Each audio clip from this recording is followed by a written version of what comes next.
இங்க பாரதியார் பற்றி சொல்லும்போது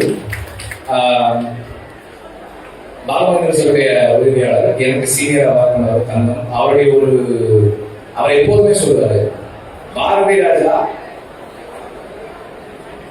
தமிழ் போய்டிக் ட்ரெடிஷன்ல இருந்து வந்த கம்பனுடைய நீட்சி அப்படின்னா, கம்பனுடைய வார்த்தை தேர்வு போல் பாரதி ராஜாவுடைய ஷார்ட்ஸ் இருக்கும், அதுக்குள்ள இருக்கிற rhythm and rhyme so beautiful. எனக்கு பாரதி ராஜாவை ஒரு ரீஇன்வென்ட் பண்றதுக்கு உறுதுணையா இருந்தது அவருடைய பாரதியை பற்றிய மதிப்பீடு தான். இந்த நேரத்தில் அவருக்கும் அதை நன்றி தெரிவிச்சுக்கிறேன்.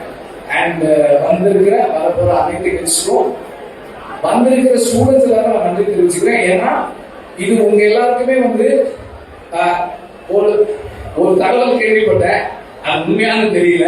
உண்மைன்னா ரொம்ப வருத்தத்துக்குரிய விஷயம். நீங்க எல்லாரும் மாத்திக்கணும். இந்த ஈவெண்ட் ஆர்கனைஸ் பண்ண போறப்போ யாரோ ஒரு ஸ்டூடெண்ட் கேட்டதா சொன்னாங்க, பாரதி ராஜா யாருன்னு கேட்டதா சொன்னாங்க. இது பெரிய துயரம். அப்படி இருந்தா அந்த பழி எங்க மேலதான் இருக்கு.